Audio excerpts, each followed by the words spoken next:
प्रकरण 5. धन यावे परंतु शक्यतो जाऊ नये. धर्मसूत्रांनी जीवनाच्या विविध क्षेत्रातून निर्माण केलेल्या विषमतेचे ओझरते दर्शन आपण या आधीच्या प्रकरणात घेतले. आता धर्मसूत्रांनी आर्थिक बाबतीत केलेले नियम देखील कसे अनैतिक होते, कमालीच्या भेदभावावर आधारलेले होते, याविषयीचे संक्षिप्त विवेचन करूया. मानवी समाजात लोकांचे जीवन परस्पर सापेक्ष असते. विविध व्यवहारांसाठी ते एकमेकांवर अवलंबून असतात, वस्तूंचा विनिमय करीत असतात, संपत्तीची देवघेव करीत असतात. हे सगळे घडत असताना संपत्तीची जशी आवक होते तशी जावकही होते. या बाबतीत सूत्रकारांनी केलेले नियम पाहता ब्राह्मणांकडे संपत्तीची आवक होत राहावी, परंतु त्यांच्याकडून इतरांकडे संपत्ती जाण्याचे मार्ग मात्र शक्य तितके बंद करावेत, असे त्यांचे धोरण दिसते. तसे पाहिले तर आपले जीवन अधिक सुखमय होण्यासाठी सर्वांचीच धडपड या दिशेने चाललेली असते. आपल्या उत्पन्नापेक्षा आपला खर्च कमी व्हावा किंवा आपल्या खर्चापेक्षा आपले उत्पन्न जास्त असावे, अशीच सर्वांची धडपड असते. व्यवहार करताना नैतिक बंधने पाळली तर अशा प्रकारच्या वर्तनावर काही आक्षेप घेण्याचे कारणही नाही. किंबहुना हे व्यावहारिक शहाणपण आहे असेच कोणीही म्हणेल. परंतु नैतिक बंधने झुगारून देऊन स्वतःची संपत्ती वाढविणे हे मात्र निंद्य म्हटले पाहिजे. सूत्रकारांनी केलेले नियम निंद्य ठरतात ते त्यांना नैतिक अधिष्ठान नसल्यामुळे होय. काही मोजक्या नियमांची चिकित्सा केली असता हे स्पष्ट होईल. ब्राह्मणाच्या धनप्राप्तीला अडथळा नको. ब्राह्मणाला धन वा इतर सुखोपभोग निर्वेदपणे विना अडथळा प्राप्त व्हावेत याची काळजी गौतमाने घेतली आहे. तो म्हणतो, शय्यासुख, अन्न आणि धन यांच्या प्राप्तीमध्ये अडथळा आणल्यास अडथळा आणणाराने प्रत्येक गोष्टीच्या अडथळ्यासाठी वेगवेगळे असे 1 वर्षभराचे प्रायश्चित्त घ्यावे. हरदत्तांनी या सूत्राच्या बाबतीत केलेली काही स्पष्टीकरणे पुढील प्रमाणे आहेत. शय्यासुख म्हणजे पत्नीची प्राप्ती असा होतो. येथे सांगितलेला अडथळा हा ब्राह्मणाला मिळणाऱ्या गोष्टींच्या बाबतीतील अडथळा आहे आणि येथे सांगितलेले प्रायश्चित्त हे सर्वसामान्य ब्रह्मचर्य पाळण्याच्या स्वरूपाचे आहे. क्षत्रिय वगैरेंच्या बाबतीत हे प्रायश्चित्त क्रमशः अर्धे होत जाईल, असेही हरदत्त सांगतो. एखादा मनुष्य आपल्या प्रयत्नाने धन वगैरे प्राप्त करीत असेल तर त्यामध्ये अडथळा आणणे हे गैरच म्हटले पाहिजे. कष्ट करून इतरांच्या सुखामध्ये बाधा न आणता स्वतःसाठी सुखाची साधने प्राप्त करण्याचा अधिकार प्रत्येक माणसाला असलाच पाहिजे. त्यामुळे गौतमाने अशा अर्थाचा नियम करणे योग्यच म्हटले पाहिजे. तो सर्व वर्णातील लोकांची समान रीतीने काळजी घेत नाही, तो वर्ण पाहून पक्षपात करतो, ही येथे खरी आक्षेपार्ह गोष्ट आहे. गुरुदक्षिणेचा लोभ दिसत नाही. सूत्रकारांनी ब्राह्मणांसाठी जी 6 कर्मे सांगितली आहेत त्यापैकी अध्यापन हे एक कर्म होय. हे कर्म ब्राह्मणाला गुरुदक्षिणेच्या रूपाने धन मिळवून देऊ शकत होते. हे खरे असले तरी सामान्यतः ब्राह्मणांनी या बाबीचा दुरुपयोग केलेला नाही असे दिसते. जेथे धर्म व अर्थ याची प्राप्ती होणार नाही तेथे अध्यापन करू नये. तसे करून ओसाड जमिनीत बी पेरल्यासारखे वागण्यापेक्षा विद्येसह मरून जावे, हा बौधायनाचा नियम गुरुदक्षिणेची अपेक्षा स्पष्टपणे व्यक्त करतो. शुश्रूषा न करणाऱ्या शिष्याला विद्या देऊ नये असेही हा नियम सांगतो. तरी देखील सामान्यतः गुरु शिष्याकडे दक्षिणेसाठी आग्रह धरीत नसत असेच दिसते. एकतर संपूर्ण शिक्षण पार पडेपर्यंत शिष्याकडे दक्षिणा मागितली जात नसे आणि शिक्षण संपवल्यावर देखील एखादा शिष्य दक्षिणा देऊ शकत नसेल तर त्याची अडवणूक न करता त्याला गृहस्थाश्रम स्वीकारण्यासाठी जाऊ दिले जात असे. अर्थात शिष्याला शिक्षणाच्या काळात गुरु, त्याची पत्नी, त्याचा पुत्र वगैरेंची विविध प्रकारे सेवा मात्र करावी लागत असे. गुरुचे उष्टे खाण्यापासून ते त्याला स्नान घालण्यापर्यंत नाना प्रकारे त्याला सेवा करावी लागे. त्याखेरीज भिक्षा मागून आणणे, समिधा आणणे वगैरे कामेही नियमितपणे करावी लागत असत. त्यामुळे शिष्याला राबवून घेण्याचा प्रकार घडत नसेलच असे नाही, किंबहुना त्याचा अतिरेक घडत असल्यामुळेच आपस्तंभाने गुरूंवर एक चांगले बंधन घातलेले दिसते. गुरुने शिष्याला आपले काम करायला लावून त्याच्या अध्ययनात विघ्न आणून त्याचा खोळंबा करू नये. काही संकट असले तर गोष्ट वेगळी, असे त्याने म्हटले आहे. शिष्याने शिक्षण संपल्यावर गुरुदक्षिणा देण्याची पद्धत होती. त्यासाठी काही शिष्य लोकांकडे धनाची याचना करीत असत आणि अशी याचना करणाऱ्याला लोकांनी दान द्यावे असे सूत्रकारांनी सांगितले आहे. तात्पर्य, निदान आचार्य या नात्याने आपल्यापुढे येणारी ब्राह्मणाची प्रतिमा धनलोभी म्हणून येत नाही. शूद्राला ज्ञान द्यायचे नाकारल्यामुळे ती पक्षपाती आणि संकुचित आहे ही गोष्ट वेगळी. इतर दक्षिणेचा लोभ. उत्पन्नाचे दुसरे साधन म्हणून ब्राह्मणासाठी यज्ञ हे कर्म सांगण्यात आले आहे. यज्ञ आणि तत्सम कर्मामध्ये पौरोहित्य करून भोजन, दक्षिणा वगैरेंची प्राप्ती करणे हा मार्ग सूत्रकारांनी खूप विकसित केला होता असे दिसते. अश्वमेध, राजसूय, गोसव यासारख्या मोठमोठ्या यज्ञांपासून ते छोट्या छोट्या कर्मकांडांपर्यंत असंख्य प्रकारची गुंतागुंतीची कर्मे, श्राद्धे, प्रायश्चित्ते सांगण्यात आली आहेत. यामध्ये दक्षिणेचा खूप लोभ धरला जात असे. म्हणूनच धंदेवाईकपणे दक्षिणा मागणाऱ्याला आपल्या यज्ञातील ऋत्विज म्हणून निवडू नये असे आपस्तंभाने एकदा म्हटले आहे. अर्थात हा अगदी अपवादात्मक स्वरूपाचा नियम म्हटला पाहिजे. इतरत्र दक्षिणा आणि भोजन यांचे महात्म्य वारंवार सांगण्यात आले आहे असे आढळते. उदाहरणार्थ भोजन, दक्षिणा वगैरेंचे महात्म्य सूत्रकार कसे सांगत असत हे बौधायनाच्या पुढील वचनावरून स्पष्ट होते. तो म्हणतो, प्राणी अन्नाच्या आश्रयाने जगतात. अन्न म्हणजे प्राण असे वेदवचन आहे. म्हणून अन्नाचे दान द्यावे. अन्न ही सर्वश्रेष्ठ आहुती होय. आहुती दिल्यामुळे पाप शांत होते, अन्नामुळे आहुती शांत होते आणि दक्षिणेमुळे अन्न शांत होते असे वेदवचन आम्ही ऐकलेले आहे. याचा अर्थ आहुती देण्यासाठी यज्ञ करावा, त्या आहुतीला अधिक गौरव प्राप्त करण्यासाठी ब्राह्मणाला भोजन द्यावे आणि ते भोजनही अधिक पुण्यकारक व्हावे म्हणून दक्षिणा द्यावी. श्राद्ध वगैरेंचे स्वरूप पाहिले असता सूत्रकारांची ही वृत्ती चांगल्या रीतीने स्पष्ट होते. श्रद्धा ठेवा, श्राद्ध करा आणि फसा. श्राद्ध ही वैदिक धर्मातील एक फार महत्त्वाची, लोकांच्या मनात खोलवर रुजलेली अशी संकल्पना आहे. विशिष्ट कर्मकांडाच्या माध्यमातून आपल्या मृत पूर्वजांना आणि विशेषतः आपले वडील, आजोबा व पणजोबा यांना भोजन पोचते करणे हे स्थूलमानाने श्राद्धाचे स्वरूप असते. या श्राद्धाच्या संदर्भात सूत्रकारांनी अनेक नियम सांगितले आहेत. त्यांचा ओझरता आढावा येथे घ्यायचा आहे. आपस्तंभाच्या मते श्रद्धा या नावाने सूचित होणारे कर्म मनूने सांगितले आहे. हे कर्म प्रजेच्या कल्याणासाठी आहे असेही त्याने म्हटले आहे. याचा अर्थ श्राद्ध कर्मामुळे प्रजेचे कल्याण होते असे मनूला अनुसरून त्याचेही मत आहे. बौधायनाच्या मते पितरांसाठी केले जाणारे कर्म म्हणजेच श्राद्ध कर्म हे आयुष्य वाढवणारे, स्वर्गाची प्राप्ती करून देणारे, प्रशंसनीय आणि समृद्धी वाढवणारे असते. मृत पूर्वजांना भोजन कसे पोचते करायचे याविषयी मार्गदर्शन करताना सूत्रकारांनी 2 मार्ग सांगितले आहेत. पहिला मार्ग म्हणजे कावळ्यांना पिंड देणे होय. बौधायन म्हणतो कावळ्यांना पिंड द्यावा. तसे करण्याचे कारण सांगताना तो म्हणतो पितर कावळ्यांच्या रूपात वावरतात असे परंपरेवरून समजते.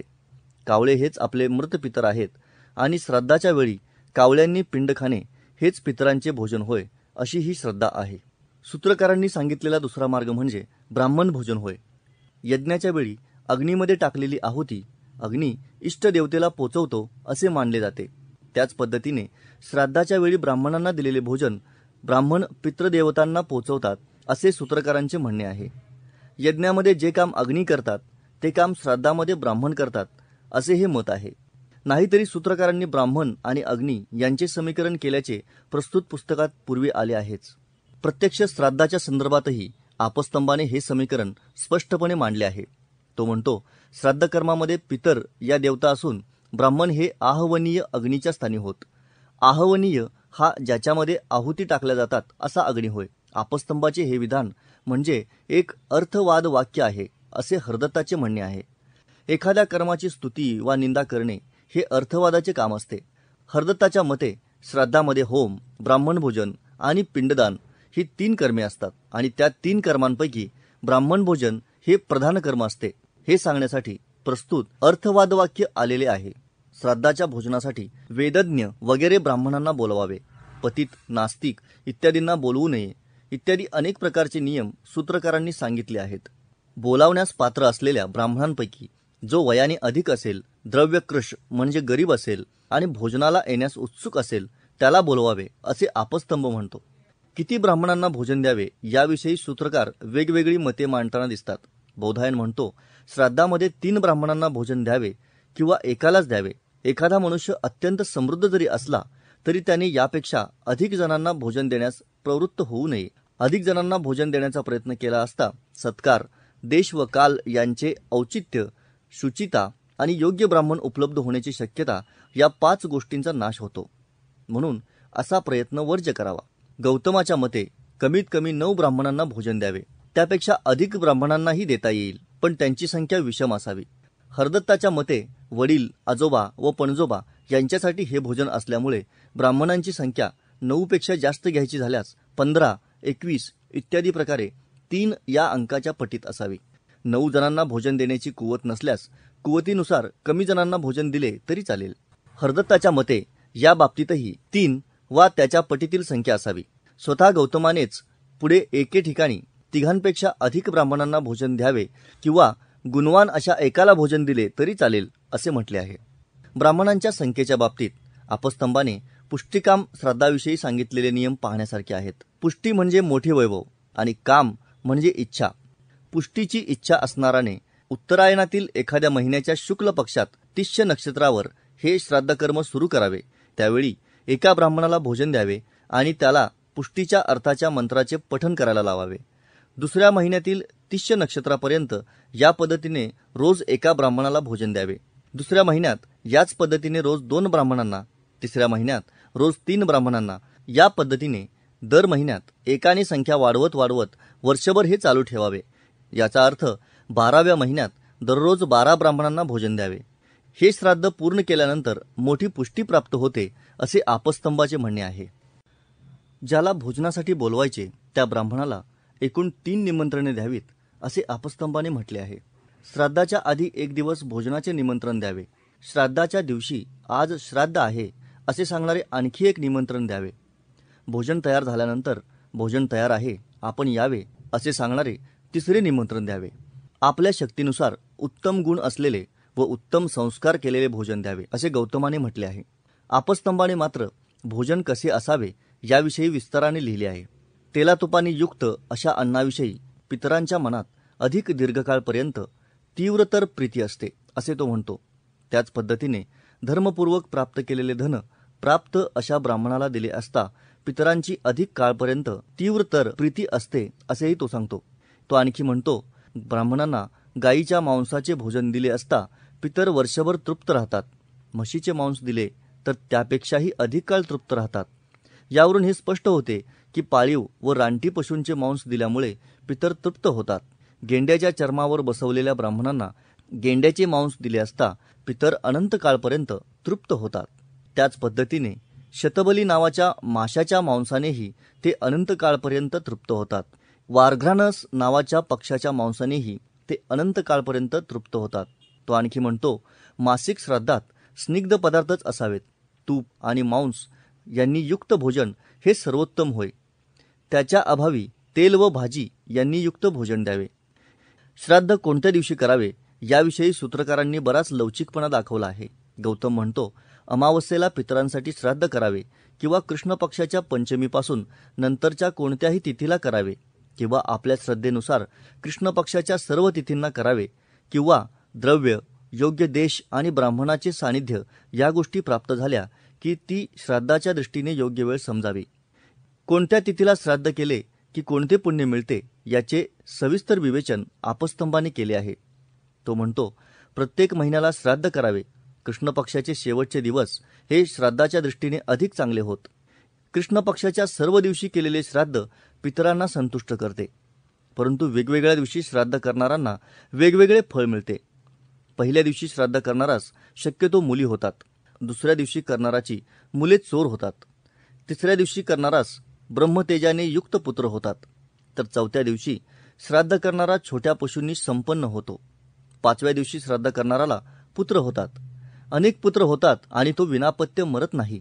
6व्या दिवशी करणारा हा देशाटन करणारा व जुगारी होतो. 7व्या दिवशी करणाराला शेतीत समृद्धी मिळते. तर 8व्या दिवशी केल्यास पुष्टी, 9व्या दिवशी केल्यास एका खुराच्या पशूंची समृद्धी, 10व्या दिवशी व्यवहारात समृद्धी, 11व्या दिवशी लोखंड व शिसे यांची समृद्धी होते. 12व्या दिवशी श्राद्ध करणारा पशूंनी समृद्ध होतो. 13व्या दिवशी श्राद्ध करणाराला खूप पुत्र व खूप मित्र लाभतात. त्याची अपत्ये देखणी पण अल्पायुषी होतात. 14व्या आणि 15व्या दिवशी श्राद्ध करणाऱ्यांना अनुक्रमे युद्धात यश व पुष्टी प्राप्त होते. सूत्रकारांनी सांगितलेल्या या श्राद्ध कल्पनेची काही चिकित्सा करण्यापूर्वी आपस्तंभाने सांगितलेला श्राद्धाचा नित्यश्राद्ध नावाचा प्रकार नजरेखालून घालणे योग्य होईल. तो म्हणतो, नित्य श्राद्ध पुढीलप्रमाणे करावे. शुचिरभूत पुरुषांनी गावाच्या बाहेरील एखाद्या पवित्र ठिकाणी स्वयंपाक करावा. नित्यश्राद्धात ज्यांच्यामध्ये अन्न शिजवले जाते आणि ज्यांच्यामध्ये वाढले जाते ती भांडी नवी असावीत किंवा संख्येने 9 असावीत. ती भांडी भोजन करणाऱ्या ब्राह्मणांना दान द्यावीत. अशा प्रकारे वर्षभर दररोज हे श्राद्ध करावे. अखेरच्या दिवशीचे श्राद्ध करताना लाल रंगाचा बोकड बळी द्यावा. तेथे गुपचूप कोणाच्या ध्यानात येणार नाही या पद्धतीने आडोसा करून एक वेदी तयार करावी. त्या वेदीच्या उत्तरेकडच्या भागावर ब्राह्मणांना बसवून त्यांना भोजन द्यावे. असे केले असता श्राद्ध करणारा मनुष्य भोजन करणारे ब्राह्मण आणि पितर या दोघांना पाहतो असा उपदेश धर्मज्ञ लोक करतात. त्यानंतर श्राद्ध करावे वा करू नये, कारण दर्शन देणारे पितर आपण या श्राद्धाने तृप्त झाल्याचे सांगतात. जे श्रद्धेने केले जाते ते श्राद्ध या व्युत्पत्तीनुसार पाहिले असता वर वर्णन केलेले श्राद्धकर्म हा लोकांच्या आत्यंतिक श्रद्धेचा विषय आहे, यात शंका नाही. धर्मग्रंथांनी श्राद्धाच्या स्वरूपाविषयी जे काही सांगितले आहे त्यावर अगदी अंतःकरणापासून विश्वास ठेवावा. ते सगळे खरे मानावे आणि त्या सगळ्याचे श्रद्धापूर्वक आचरण करावे असा हा प्रकार आहे. या बाबतीत धर्मग्रंथांनी जे काही सांगितले आहे त्याची बुद्धीच्या आधारे चिकित्सा करता कामा नये असेच मानले जाते. ज्यांना श्राद्धाच्या बाबतीत श्रद्धेच्याच मार्गाने जायचे आहे त्यांची गोष्टच वेगळी, पण ज्यांना थोडी बहुत का होईना चिकित्सा करावी असे वाटते त्यांच्या मनात हे नियम वाचून कोणती प्रतिक्रिया उमटेल तेही पाहायला हरकत नाही. श्राद्ध हे पितरांसाठी केले जाते. ते अतृप्त राहू नयेत म्हणून त्यांच्यापर्यंत भोजन पोचवण्याचा प्रयत्न श्राद्धाच्या मार्गातून केला जातो. आता श्राद्धकर्माची सर्व वर्णने वाचली असता त्यामध्ये पितरांचे स्मरण अत्यंत जुजबी स्वरूपात केले जाते आणि सगळा भर ब्राह्मण भोजनावर दिला जातो. त्यामुळे जणू काही हा ब्राह्मण भोजनाचाच विधी आहे असे वाटू लागते. ज्यांच्यासाठी श्राद्ध करायचे त्यांच्या स्मृतीला उजाळा मिळेल, त्यांच्याविषयीची कृतज्ञता व्यक्त होईल, त्यांचे जीवन आपल्यापुढे उभे राहील अशा विधींना वा उपक्रमांना काहीही वाव न देता सगळे लक्ष ब्राह्मण भोजनावर केंद्रित करणे ही या विधीतील गंभीर त्रुटी म्हटली पाहिजे. ही त्रुटी सूत्रकार वगैरेंनी मुद्दामच ठेवली आहे असे दिसते. पितरांच्या स्मृतीसाठी श्राद्ध करणे हा त्यांचा हेतूच नाही. श्राद्धासारखे विधी ब्राह्मणाने आपल्या जीविकेसाठी निर्माण केले आहेत ही चार्वाकांची टीका अर्थपूर्ण वाटू लागते ती त्यामुळेच होय. सूत्रकारांनी सांगितलेल्या कर्मसिद्धांताशी त्यांनीच सांगितलेल्या श्राद्धाचा विरोध येतो आणि सूत्रकारांच्या लेखनात आत्मविसंगतीचा दोष येतो हेही पाहिले पाहिजे. इहलोकी आणि या जन्मात केलेल्या पुण्यकर्मांची वा पापकर्मांची फळे प्राणी स्वर्गात वा नरकात जाऊन भोगतो आणि भोगून उरलेल्या कर्मांच्या जोरावर योग्य त्या योनीमध्ये जन्म घेतो असा हा सिद्धांत आहे. याचा अर्थ व्यक्तीचे पितर एकतर स्वर्ग नरकात फळे भोगत असण्याची अथवा पुनर्जन्म घेऊन पृथ्वी तलावर वावरत असण्याची शक्यता असते. या दोन्ही अवस्थांमध्ये पितरांना भोजनाची आवश्यकता दिसत नाही. जे पितर स्वर्गामध्ये सुख भोगत असतील त्यांना पृथ्वीवरील भोजनाची गरज नाही हे उघड आहे. जे नरकात असतील त्यांनी पापकर्माचे फळ म्हणून नरकाची दुःखे भोगणे आवश्यक असते. अशावेळी त्यांना भोजन देऊन कर्मसिद्धांतामध्ये हस्तक्षेप करणे हे आक्षेपार्ह म्हणावे लागेल. ज्यांनी पुनर्जन्म घेतलेला असेल त्यांचे भोजन वगैरे व्यवहार त्यांच्या नव्या जन्माला अनुसरून घडत असताना त्यांच्या वंशजांनी श्राद्धाच्या माध्यमातून त्यांना दिलेले भोजन त्यांच्यापर्यंत पोचू लागले तर त्यांच्या जीवनात प्रचंड गोंधळ उडेल यात शंका नाही. तात्पर्य कर्मसिद्धांत आणि श्राद्ध या दोन गोष्टी एकमेकींना छेद देणाऱ्या आहेत. एकाच वेळी दोहोंचा स्वीकार करणे अशक्य आहे. धर्माच्या नावाखाली दोन्ही गोष्टी एकाच वेळी सांगून दोन्हीकडचा लाभ उठवण्याचा प्रयत्न करणे म्हणजे आपल्याच धर्मातील भोळ्याबाबड्या लोकांची फसवणूक करणे होय. प्रत्येक धर्म आपल्या अनुयायांच्या पारलौकिक कल्याणासाठी काही सिद्धांत, काही संकल्पना, काही पुराणकथा, मिथ यांची निर्मिती करीत असतो हे खरे आहे. पण त्या सर्वांमध्ये किमान काही सुसंगती असावी, समन्वय असावा हे तरी पाहिले पाहिजे. श्राद्ध संकल्पनेच्या अंतर्गत असलेल्या काही विसंगतीही पाहण्यासारख्या आहेत. पितर कावळ्याचे रूप घेतात हे मत वादासाठी विश्वसनीय मानले तरी तसे मानण्यात इतर अनेक अडचणीही आहेत. पितर कावळ्याच्या रूपाने पिंड स्वीकारत असतील तर हा कावळा निसर्गक्रमाने जन्माला येऊन वाढलेला असणार नाही, अचानक अवतरलेला असणार. प्रत्यक्षात तशी स्थिती दिसत नाही. एकच कावळा अनेकांच्या श्राद्धातील पिंड खात असेल तर एकच कावळा अनेकांचा पितर ठरणार हेही पटण्यासारखे नाही. पण या सगळ्यापेक्षा महत्त्वाचा असा एक मुद्दा आहे. स्वतः पितरांनी कावळा बनून पिंड स्वीकारलेला असेल तर त्या पिंडामुळे त्यांची तृप्ती झाली असेच म्हटले पाहिजे. मग ब्राह्मणांच्या माध्यमातून त्यांना पुन्हा भोजन देण्याचा खटाटोप कशा करिता? खरे तर हा त्यांना एक भोजन दिल्याबरोबर लगेच दुसरे भोजन देण्याचा आणि त्याद्वारे त्यांच्यावर नको इतके अन्न खाण्याची जबरदस्ती करण्याचा प्रकार म्हटला पाहिजे. कावळ्यांनी पिंड खाल्ल्यानंतरही ब्राह्मणांना भोजन देण्याचा प्रयत्न म्हणजे ब्राह्मणांच्या भोजनाची व्यवस्था करण्याचा प्रकार असाच याचा अर्थ घेतला पाहिजे. आता ब्राह्मणांनी खाल्लेल्या अन्नामुळे त्यांच्याच शरीरातील धातू पुष्ट होतील आणि त्या प्रक्रियेतून उरलेल्या अंशाचा मल बनेल. हे शरीरशास्त्रीय वास्तव बाजूला ठेवले तरी ब्राह्मणांच्या मुखामार्फत पितरांकडे जाणारे अन्न उष्टे बनेल हा विचारही मनात येऊ नये, ही मात्र आश्चर्याची गोष्ट होय. श्राद्धाचे दिवस, ब्राह्मणांची संख्या इत्यादीबाबत सूत्रकारांनी दाखवलेला लवचिकपणा हे धंदा यशस्वी करण्याचे उत्तम तंत्र आहे. धार्मिक कर्मकांड सांगताना काही विधिनिषेध सांगितल्याशिवाय त्या कर्माचे पावित्र्य जाणवत नाही, त्याचा प्रभाव मनावर पडत नाही. म्हणून श्राद्धासाठी अमुक दिवस अमुक फळ देणारा असे सांगायचे. एखादा दिवस निषिद्ध सांगितल्यामुळे गिऱ्हाईक तुटण्याची शक्यता वाटली तर मात्र काहीतरी पर्याय दाखवून गिऱ्हाईक सांभाळायचे. भोजनासाठी ब्राह्मणांची संख्या जास्तीत जास्त सांगून पाहायचे. तेवढे जमत नाही असे दिसले की गिऱ्हाईक पूर्ण तुटण्याऐवजी संख्या कमी करून द्यायची. जेवण तुपा मांसाचे हवे म्हणून सांगायचे. जमत नसल्यास तेलाचे व भाजीचे चालवून घ्यायचे. नित्यश्राद्धात दररोज नवी भांडी घेऊन ती दान द्यायला सांगणे हा तर अक्षरशः लोबाटण्याचाच प्रकार म्हणायला हवा. नित्यश्राद्धामध्ये प्रत्यक्ष पितरांचे दर्शन होते असे सांगणे हा धर्माच्या नावावर केलेला बनाव तर धक्कादायक आहे. आपले बिंग फुटू नये म्हणून हे श्राद्ध गावाच्या बाहेर करणे, वेदी कुठल्या तरी आडुशाला बनवणे इत्यादी प्रकार सांगितले आहेत. त्यांनी एवढे सांगूनही ज्यांची श्रद्धा ढळत नाही ते धन्य होत. प्रायश्चित्तातही लोभीपणा. प्रायश्चित्त हा धर्मसूत्रांच्या विवेचनाचा एक महत्त्वाचा विषय आहे. एखाद्याच्या हातून काही पापकर्म घडले असता तो मनुष्य अशुद्ध होतो असे धर्मशास्त्रांचे म्हणणे आहे. त्या पापाच्या दुष्परिणामातून मुक्त होण्यासाठी म्हणजेच स्वतःची शुद्ध अवस्था प्राप्त करण्यासाठी त्या व्यक्तीने विशिष्ट कृत्ये करावीत असे धर्मशास्त्रांनी सांगितले आहे.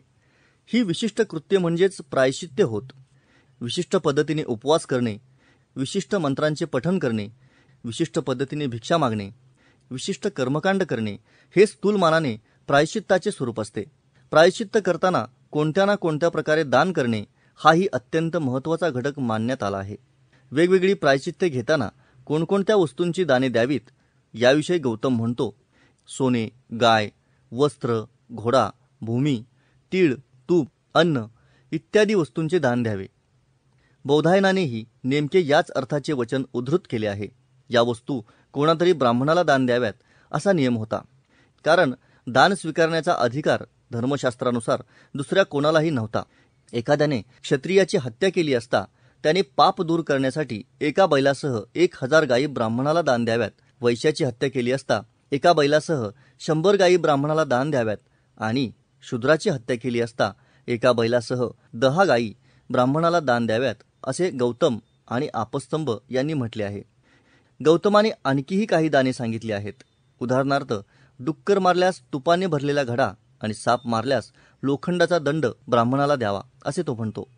शूद्रयाजन वगैरे कारणांनी पतित झालेल्या माणसाने प्रायश्चित्त घेताना सोन्याचे दान करावे हा निर्देश अन्यत्र आला आहेच.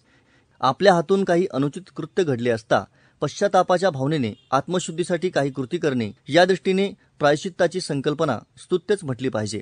पण तिच्यासोबत अनेक दोषही येतात हे विसरता येत नाही. येथे आपल्याला या संकल्पनेचे सर्वांगीण मूल्यमापन करायचे नाही. तरीही 1-2 मुद्दे नजरेखालून घालणे आवश्यक आहे. पहिली गोष्ट म्हणजे वर्णाच्या आधारे प्रायश्चित्तामध्ये कमी जास्तपणा ठेवणे हे आक्षेपार्ह आहे. अर्थात पापकर्माचे स्वरूप पाहून त्या आधारे फरक केला तर तो मात्र आपण समजू शकतो. दुसरी गोष्ट म्हणजे प्रायश्चित्त करताना ब्राह्मणाला दान देणे ही गोष्टही असमर्थनीय आहे. ज्याच्या विरोधात अपराध केला त्याला वा त्याच्या संबंधिताला नुकसान भरपाई देणे आपण समजू शकतो. समाजाच्या व्यवस्थेची जबाबदारी असलेल्या राजाला दंड म्हणून रक्कम देणेही आपण समजू शकतो. पण यापैकी कशाशीही संबंध नसलेल्या ब्राह्मणाला दान देण्याचे कारण नाही. आता ब्राह्मणाच्या उपस्थितीशिवाय आणि त्याने शब्द उच्चारून शुद्ध झाल्याची ग्वाही दिल्याशिवाय शुद्ध झाल्यासारखे न वाटणे ही मानसिकता शास्त्रकारांनी निर्माण केली होती. पुरोहित म्हणून ब्राह्मणांची उपस्थिती आवश्यक मानली तरी त्यांनी सोन्यापासून भूमीपर्यंतच्या असंख्य वस्तूंची अपेक्षा बाळगणे हा लोभीपणाच म्हटला पाहिजे. ब्राह्मणाला दिलेले दान पुण्यकारक. सूत्रकारांनी ब्राह्मणांसाठी जी उत्पन्नाची साधने सांगितली आहेत त्यापैकी दानाचा स्वीकार हे एक महत्त्वाचे साधन होय. खरे तर या प्रकारात त्यांना शारीरिक अथवा अन्य कोणत्याही प्रकारचे परिश्रम करावे लागत नाहीत. त्यांच्या केवळ ब्राह्मण्यामुळे त्यांना दान ऐतेच मिळते. त्यामुळे दानाचा स्वीकार हा त्यांच्या दृष्टीने एक खास अधिकार ठरतो. सूत्रकारांनी मात्र त्यांचा अंतर्भाव कर्तव्यात केला आहे. आता दानाचे महात्म्य फुगवून सांगणे, दान देण्यास लोकांना प्रवृत्त करणे इत्यादी कामे करावी लागत असल्यामुळे दानाचा स्वीकार हे कर्मही कष्टकारक होय असे कोणी म्हणू शकेल ही गोष्ट वेगळी. आपल्या कोणत्याही कर्मातून स्वतःला आयास होऊन न देणे हा आत्मगुण असल्याचे गौतमाने सांगितले आहे. दान घेण्याचा अधिकार प्रामुख्याने ब्राह्मणांचाच होता. पुण्यप्राप्ती आणि पापनाश ही जी दानाची दोन प्रमुख फळे होती ती ब्राह्मणाला दान देण्यानेच प्राप्त होतात अशी धारणा रूढ करण्यात आली होती. त्यामुळे ब्राह्मणाला दान द्यावे असे धर्मग्रंथ वारंवार सांगत असतात. याउलट अब्राह्मणाला दान देण्यापासून लोकांना परावृत्त करण्याचा प्रयत्नही आढळतो. उदाहरणार्थ गौतम म्हणतो, दान देणाराने अब्राह्मणाला दान दिले असता त्याने ज्या प्रमाणात दान दिले असेल त्या प्रमाणात त्याला फळ मिळते. त्याने विद्याव्यासंग न केलेल्या नावापुरत्या ब्राह्मणाला दान दिले असता त्याला दुप्पट फळ मिळते. श्रोत्रिय ब्राह्मणाला दान दिले असता हजारपट फळ मिळते. वेदांमध्ये पारंगत असणाऱ्या ब्राह्मणाला दान दिले असता अनंतपट फळ मिळते. आता नुसत्या नावाच्या ब्राह्मणाला दान देण्यामुळे अब्राह्मणाला दिलेल्या दानाच्या दुप्पट फळ मिळत असेल तर व्यवहारी लोक कुणाला दान देतील हे उघड आहे. अब्राह्मणांनी दान घ्यायचे नसले तरी दान देणे हा मात्र त्यांच्या कर्तव्याचाच भाग होता. लोकांना अधिकाधिक आणि उत्तमोत्तम वस्तूंचे दान देण्यास प्रवृत्त करण्यासाठी सूत्रकारांनी दानाचे महात्म्य पुन्हा पुन्हा सांगितले आहे. अत्यंत निवडक वस्तूंचे दान द्यावे हे सांगताना बौधायन म्हणतो, सोने, गाय, घोडा, भूमी, तीळ, तूप, अन्न इत्यादी वस्तूंचे दान द्यावे. अशा प्रकारच्या दानाचे फळ सांगताना तो म्हणतो, सोने, गाय, तीळ यांचे दान करणारा मनुष्य महापातकांखेरीज इतर सर्व पापातून मुक्त होतो. दान कुणाकुणाला व कशा कशासाठी द्यावे हे सांगताना तो म्हणतो, यज्ञवेदीच्या बाहेर गुरुदक्षिणा, लग्न, औषधोपचार, उदरनिर्वाहाचा अभाव, यज्ञ करणे, अध्ययन, प्रवास, विश्वजित यज्ञ करणे इत्यादी कारणांनी याचना केली असता चांगला ब्राह्मण, श्रोत्रिय ब्राह्मण व वेदविद्या संपन्न ब्राह्मण यांना यथाशक्ती दान द्यावे. गौतम व आपस्तंभ यांनी जवळजवळ याच अर्थाचे नियम दिले आहेत. सूत्रकारांनी या कृत्यांसाठी ऋण काढायला सांगितले असते तरी एक वेळ बरे झाले असते असे वाटते. कारण ऋण काढणारा त्याच्या परतफेडीच्या रूपाने त्याची जबाबदारी स्वीकारत असतो. शिवाय याचना करून यज्ञ करण्यापेक्षा यज्ञ न केलेला बरा, लग्नासाठी धनाची याचना करण्यात लाचारी आहे इत्यादी प्रकारचा संस्कार सूत्रकारांनी ब्राह्मणांच्या मनावर केला असता तर तो त्यांच्या स्वत्वाच्या दृष्टीने देखील योग्य ठरला असता.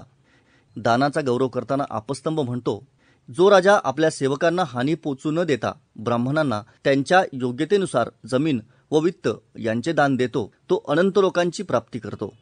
वसिष्ठाने तर दानाचा फार विस्ताराने गौरव केला आहे. तो म्हणतो, अग्नीचे अपत्य असलेले सुवर्ण सर्वश्रेष्ठ होय. भूमी ही विष्णूची आहे. गायी या सूर्याच्या कन्या होत. जो सोने, गाय व भूमी यांचे दान देतो तो अनंत फळ प्राप्त करतो. तो आणखी म्हणतो, वैशाख पौर्णिमेला 7 किंवा 5 ब्राह्मणांना काळे किंवा इतर तीळ मधात मिसळून दान द्यावेत. हे धर्मराजा प्रसन्न हो असे म्हणून मनात जे असेल ते बोलून दाखवावे. असे केले असता आयुष्यभर केलेले पाप त्या एका क्षणातच नष्ट होते. एक खुरांसह कृष्णमर्ग करावा, त्याची नाभी सोन्याची करावी. जो कोणी तिळांमध्ये झाकून त्याचे दान करील त्याचे फळ एक, त्याने सोन्याच्या गुहेसह पर्वत, वन व अरण्य यांनी युक्त अशी 4 मुखांची पृथ्वी दान दिल्यासारखे होईल, यात शंका नाही. जो मनुष्य कृष्णमृगाच्या कातड्यावर तीळ, सोने, मध व तूप ठेवून ते ब्राह्मणाला दान देतो तो सर्व पापे तरून जातो. वसिष्ठाने दानाचे महत्त्व सांगण्यासाठी यानंतर लगेच आणखी 2 अध्याय खर्ची घातले असून तेथे तो म्हणतो, दानामुळे सर्व कामना पूर्ण होतात. पाणी दिल्यामुळे सर्व कामना पूर्ण होतात. अन्न दिले असता चांगली दृष्टी प्राप्त होते. सर्व प्रकारे अभय देणारा स्मृतिमान व मेधावी होतो. गायीचे दान दिले असता सर्व तीर्थांना भेटी दिल्यासारखे होते. शय्या व आसन यांचे दान दिले असता अंतःपुराचे आधिपत्य प्राप्त होते. छत्रीच्या दानामुळे घराचा लाभ होतो. घर दान देणारा नगराची प्राप्ती करतो. वाहनांचे दान देणारा वाहनाचा लाभ करतो. या बाबतीत पुढील उदाहरण दिले जाते. उदरनिर्वाहाचे साधन नसल्यामुळे मनुष्य जे काही पाप करतो तो गायीच्या कातड्या एवढ्या भूमीचे दान दिले तरी त्या पापातून मुक्त होतो. जो मनुष्य ब्राह्मणाला आचमनासाठी पूर्ण कमंडलू देईल तो मृत्यूनंतर सर्वश्रेष्ठ तृप्ती प्राप्त करील आणि पुनर्जन्मानंतर सोम पिण्याचा अधिकारी होईल. गाडी ओढणाऱ्या 1000 बैलांचे सुपात्र व्यक्तीला विधीपूर्वक दान दिले असता ते कन्यादानाशी समान असते. गायी, भूमी व सरस्वती ही 3 दाने अतिदाने म्हणजेच इतरांपेक्षा श्रेष्ठ दाने म्हटली जातात. तसेच सोन्याचे दान हे आदिदान असून विद्यादान हे त्यापेक्षा उत्तम होय. पूर्वोक्त 2 अध्यायांपैकी दुसऱ्या अध्यायात वसिष्ठाने ब्राह्मण हा अग्नी असल्याचे सांगितले असून ब्राह्मणाला दिलेल्या दानावर यज्ञाचे रूपक फार विस्ताराने स्पष्ट केले आहे. रूपक सांगून झाल्यावर तो म्हणतो, वेदरूपी इंधनाने प्रज्वलित झालेल्या ब्राह्मण मुखरूपी अग्नीमध्ये दिलेली आहुती ती आहुती देणाराचे पापापासून रक्षण करते आणि स्वतःलाही वाचवते. ती अग्नीमधील आहुतीप्रमाणे सांडत नाही, सुकत नाही की पडत नाही.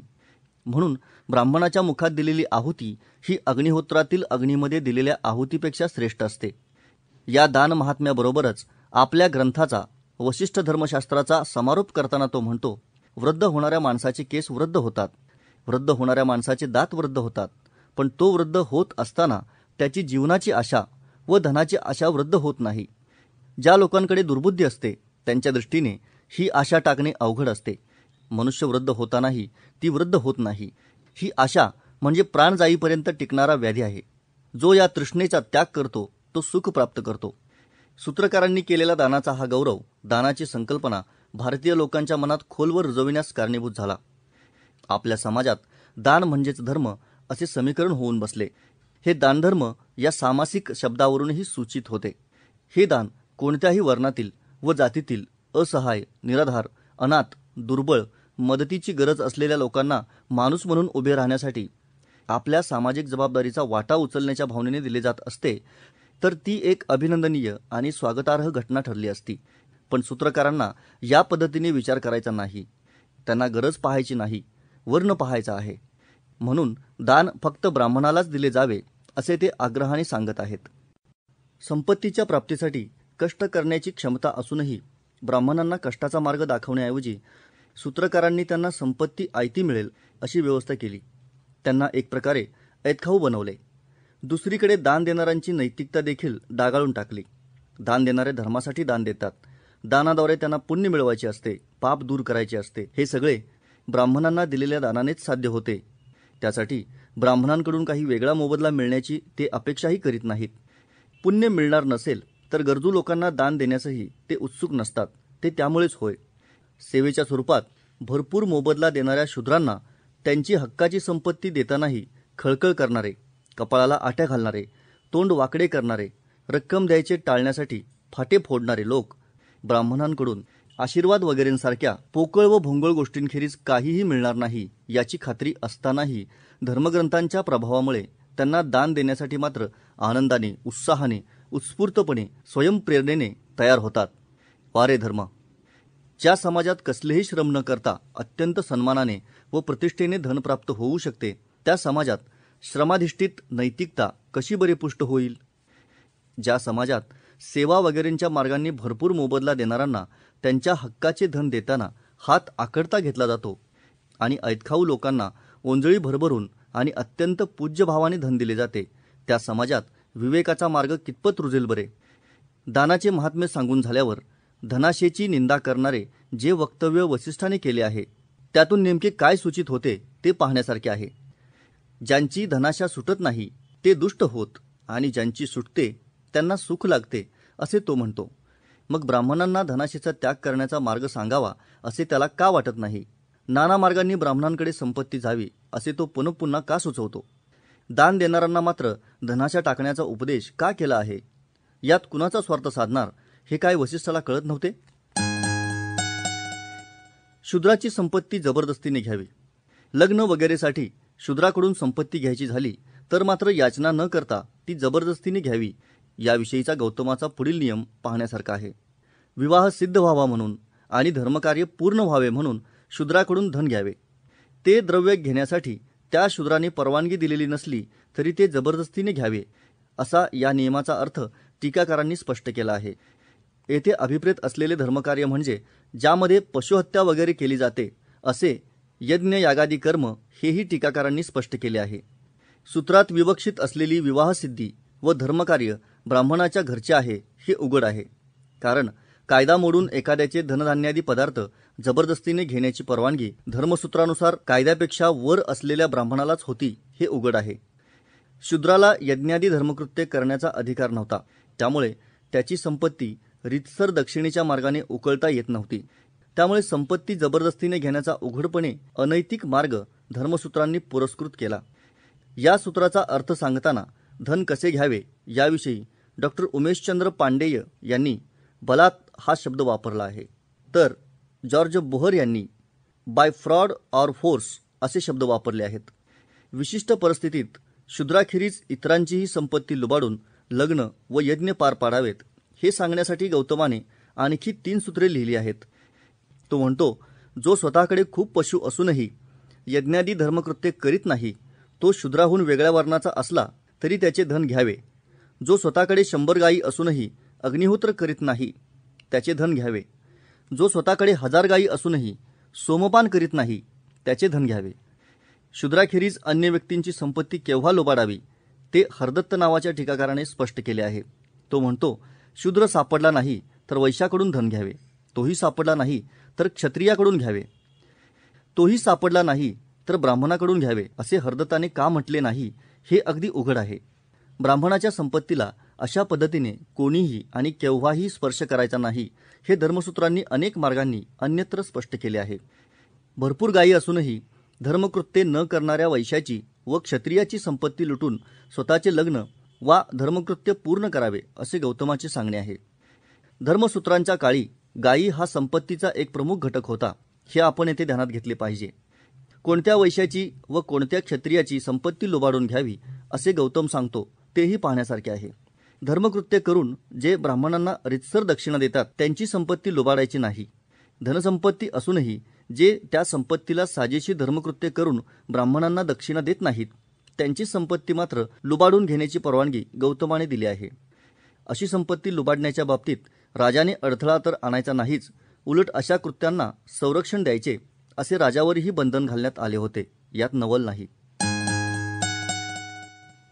ब्राह्मणाचे धन विषापेक्षाही विषारी. बेवारस ब्राह्मणाचे धन ब्राह्मणालाच. एखाद्याला पुत्र, सपिंड, आचार्य, शिष्य, मुलगी इत्यादीपैकी जवळचा असा कोणीच वारसदार नसेल तर राजाने त्याच्या मृत्यूनंतर त्याची संपत्ती घ्यावी असे एक सर्वसामान्य विधान आपस्तंभाने केले आहे. वर्णाच्या आधारे केला जाणारा भेदभाव त्याने बहुधा गृहीत धरलेला असेल पण स्पष्ट शब्दात नोंदवलेला नाही एवढे मात्र खरे. इतर सूत्रकारांनी मात्र अशा स्थितीत वारसा हक्क सांगताना वर्ण हा एक महत्त्वाचा घटक मानून नियम केले आहेत. गौतम म्हणतो, अपत्यहीन ब्राह्मणाची वारसारूपाने येणारी संपत्ती वेद जाणणाऱ्या ब्राह्मणांनी घ्यावी आणि इतरांची अशा प्रकारची संपत्ती राजाने घ्यावी. अपत्यहीन याचा अर्थ पुत्र, सपिंड वगैरे जवळचा वारसदार नसलेला असे टीकाकारांचे म्हणणे असून ते योग्य आहे. बौधायनाने हा आशय गौतमापेक्षाही अधिक स्पष्टपणे मांडला आहे. तो म्हणतो, जवळचे कोणीच नसलेल्या ब्राह्मणाचे वारसारूपाने येणारे धन राजाने 3 वेदांचा अभ्यास केलेल्या विद्वान ब्राह्मणांना द्यावे. परंतु कोणत्याही परिस्थितीत राजाने ब्राह्मणाचे धन घेऊ नये. या नियमाला पुष्टी देण्यासाठी नेहमी उद्धृत केल्या जाणाऱ्या पुढील श्लोकाचे उदाहरण त्याने दिले आहे. विष एकट्याच्या ते पिनाराच्या प्राणांचे हरण करते. ब्राह्मणाचे धन मात्र पुत्रांचा आणि नातवंडांचाही नाश करते. विषाला विष म्हटले जात नाही तर ब्राह्मणाच्या धनाला विष म्हटले जाते. म्हणून राजाने कधीही ब्राह्मणाचे धन घेऊ नये. ब्राह्मणाचे धन म्हणून जे असते ते सर्वात मोठे, सर्वात घातक विष होय. ब्राह्मणाचे धन राजाने घेऊ नये असे जे म्हटले आहे ते केवळ दिशा दाखवण्यासाठी आहे. ते धन दुसऱ्या कोणी देखील घेऊ नये हे त्यातून आपोआपच व्यक्त होते. हा या बाबतीतील टीकाकारांचा अभिप्राय वस्तुनिष्ठच आहे. वसिष्ठानेही हा नियम बौधायना इतक्या स्पष्टपणे सांगितला आहे. तो म्हणतो, ज्याला जवळचे कोणी नाही त्याचे धन राजाने घ्यावे. राजाने अशा प्रकारच्या ब्राह्मणाचे धन मात्र घेऊ नये, कारण ब्राह्मणाचे धन हे भीषण विष होय. हा नियम सांगून झाल्यावर ब्राह्मणाच्या धनाची विषाबरोबर तुलना करणारा बौधायनाने उद्धृत केलेला श्लोक वसिष्ठानेही उद्धृत केला आहे. तसेच राजाने ब्राह्मणाचे धन 3 वेद जाणणाऱ्या विद्वान ब्राह्मणांना द्यावे असे म्हटले आहे. सूत्रकारांनी केलेल्या या नियमांमध्ये सामाजिकदृष्ट्या अनेक गंभीर त्रुटी असल्याचे आढळते. वस्तुतः बेवारस व्यक्तीचा मृत्यू झाला असता तिचे धन राजाकडे जावे आणि पर्यायाने ते सर्व समाजाच्या कारणी लागावे हे योग्यच होय. सूत्रकारांनी ब्राह्मणाचा अपवाद वगळता इतरांच्या धनाविषयी हा नियम केलाही आहे. बेवारस ब्राह्मणाचे धन मात्र केवळ ब्राह्मणाकडेच गेले पाहिजे, ते राजाकडे जाता कामा नये, म्हणजेच ते अप्रत्यक्षरित्या देखील ब्राह्मणेतराकडे जाता कामा नये, असे सूत्रकारांचे म्हणणे आहे. हा कमालीचा पक्षपात आहे. ब्राह्मणांचा स्वार्थ जपणारे स्वतः हे सूत्रकारही स्वार्थी, लोभी आणि ब्राह्मण्याच्या अहंकाराने ग्रस्त आहेत, यात शंका नाही. खरे तर त्यांच्या दृष्टीने ब्राह्मण हे एक स्वतंत्र राष्ट्र आहे, तो एक वेगळा समाज आहे, एक वेगळा मानवसमूह आहे आणि म्हणून त्याची संपत्ती त्याच्या बाहेर जाता कामा नये, असा त्यांचा आटापिटा आहे. ब्राह्मणांची संपत्ती ब्राह्मणांमध्येच राहावी, ती त्यांच्यामध्येच फिरावी, तिला ब्राह्मणेतरांच्या दिशेने वाटा फुटू नयेत, म्हणून तिचे बाहेर जाण्याचे सगळे दरवाजे, सगळी छिद्रे सूत्रकारांनी बंद केली आहेत. ब्राह्मणांचे धन पचणार नाही, ते धन घेणे फार महागात पडेल, असे केवळ सर्वसामान्य ब्राह्मणेतरांच्याच नव्हे तर राजाच्याही मनावर बिंबवण्याचा प्रयत्न त्यांनी केला आहे. खरे तर न्याय्य मार्गांनी प्रजेकडून येणारे धन हेच राजाच्या उत्पन्नाचे महत्त्वाचे साधन होय. पण राजाने प्रजेचा भाग असलेल्या ब्राह्मणांचे धन मात्र घ्यायचे नाही, असे सूत्रकार सांगतात. त्यासाठी ब्राह्मणाचे धन विषापेक्षाही जालिम असल्याचे सांगून त्याला धमकावतात. त्याच्या मनात धडकी भरेल असे त्या धनाच्या घातकतेचे वर्णन करतात. ब्राह्मणाची हरवलेली वस्तू ब्राह्मणालाच. हरवलेल्या वस्तूंच्या संदर्भात गौतम म्हणतो, कोणाची तरी हरवलेली वस्तू अथवा जिचा मालक कोण आहे हे ठाऊक नाही अशी वस्तू सापडली असता ती ज्यांना सापडली असेल त्यांनी ती सापडल्याचे राजाला सांगावे. राजाने ती सापडल्याचे घोषित करावे आणि तिचा मालक आला नाही तर वर्षभर ती वस्तू सांभाळावी. 1 वर्षानंतर ज्याला ती सापडली असेल त्याला 4था वाटा देऊन राजाने तिचा उरलेला भाग घ्यावा. स्थूलमानाने पाहता गौतमाचा हा नियम योग्य आहे असेच कोणीही म्हणेल, पण या नियमाच्या मुळाशी असलेले एक गृहीत तत्व मात्र आपण नजरेआड करू शकत नाही. ती वस्तू नेमकी कोणत्या व्यक्तीची आहे हे कळलेले नसेल आणि ती ब्राह्मणेतर व्यक्तीची आहे एवढे मात्र कळलेले असेल तरच वरील नियम लागू होतो. ती वस्तू कोणातरी ब्राह्मण व्यक्तीची आहे असे कळलेले असेल तर मात्र वरील नियम लागू होत नाही. मग ती वस्तू कोणातरी दुसऱ्या ब्राह्मणालाच द्यावी लागते. ज्याला सापडली तो ब्राह्मण असल्यास त्याला ती संपूर्ण अथवा तिचा काही भाग मिळेल, पण काही झाले तरी ती ब्राह्मणांमध्येच वाटली जाईल. गौतमाने हे स्पष्टपणे सांगितले नसले तरी ब्राह्मणाचे धन इतरांनी कधीही घ्यायचे नसते. हा व्यापक नियम येथे लागू पडत असल्यामुळे त्याला तेच अभिप्रेत आहे, यात शंका नाही. गौतमाने जे गृहीत धरले आहे ते बौधायनाने अगदी स्पष्टपणे सांगितले आहे. तो म्हणतो, जिचा मालक कोण हे माहीत नाही अशी संपत्ती जर अब्राह्मणाची असेल तर राजाने ती वर्षभर सांभाळावी आणि नंतर स्वतः घ्यावी. ब्राह्मणांची संपत्ती ब्राह्मणांनाच घट्टपणे चिकटून राहिली पाहिजे हा विचार सूत्रकारांनी आपल्या उराशी किती घट्टपणे कवटाळला होता हे यावरून स्पष्ट होते. ब्राह्मणाला सापडलेला निधी ब्राह्मणाचाच या विषयाशी मिळताजुळता असा गौतमाचा आणखी एक नियम पाहण्यासारखा आहे. तो म्हणतो, कोणाला निधी सापडला तर ते राजाचे धन होय. अभिरूप म्हणजे विशिष्ट अशी 6 कर्मे करणाऱ्या ब्राह्मणाला असा निधी सापडला तर मात्र तो त्या ब्राह्मणाचाच होय, ते राजाचे धन नव्हे. काही आचार्यांच्या मते अब्राह्मणाला देखील असा निधी सापडला आणि त्याने राजाला तसे सांगितले तर त्याला त्यातील 6वा वाटा मिळावा. इतर आचार्यांच्या मताला स्वतः गौतम अनुमोदन वा पुष्टी देत नाही, केवळ त्यांचे मत नोंदवतो, हे लक्षणीय आहे. ज्या आचार्यांनी ब्राह्मणेतराला 6वा वाटा देऊ केला त्यांनी न्यायाच्या दिशेने छोटेसे पाऊल टाकले. हे खरे असले तरी ब्राह्मणाला सापडलेला संपूर्ण निधी ब्राह्मणाला मिळावा हे त्यांनाही मान्य आहेच. सापडलेला निधी कोणाला किती द्यावा याविषयी नियम हे करावे लागणारच. पण सूत्रकार वर्णाच्या आधारे विषम व पक्षपाती नियम करतात हे मात्र आक्षेपार्ह होय. 6 कर्मे करणाऱ्या ब्राह्मणाचा विशेषाधिकार नोंदवताना वसिष्ठ म्हणतो, एखाद्याला जर धन सापडले आणि ते कोणाचे आहे हे ठाऊक नसले तर ज्याला ते सापडले त्याला त्यातील 6वा हिस्सा देऊन राजाने बाकीचे धन स्वतः घ्यावे. 6 कर्मे करणाऱ्या ब्राह्मणाला जर ते धन सापडले असेल तर राजाने ते घेऊ नये, त्या ब्राह्मणाकडेच राहू द्यावे. ब्राह्मणाची 6 कर्मे स्वतः वसिष्ठानेच पुढील प्रमाणे नोंदवली आहेत. वेदाध्ययन, अध्यापन, स्वतः यज्ञ करणे, दुसऱ्याकडून यज्ञ करविणे, यज्ञाचे पौरोहित्य करणे, दान देणे आणि दानाचा स्वीकार करणे. आता धर्मशास्त्रांनी ही 6 कर्मे म्हणजे ब्राह्मणाची कर्तव्ये असल्याचे सांगितले आहे. याचा अर्थ स्वतःची कर्तव्ये पूर्ण करणाऱ्या ब्राह्मणाला वसिष्ठाने एक विशेषाधिकार दिला. पण अशी कर्तव्ये त्याने प्रत्येक वर्णाला सांगितली आहेत. मग इतर वर्णांचे जे लोक आपापली कर्तव्ये पार पाडत असतील त्यांनाही ब्राह्मणासारखेच विशेषाधिकार का नाहीत असा प्रश्न निर्माण होतो.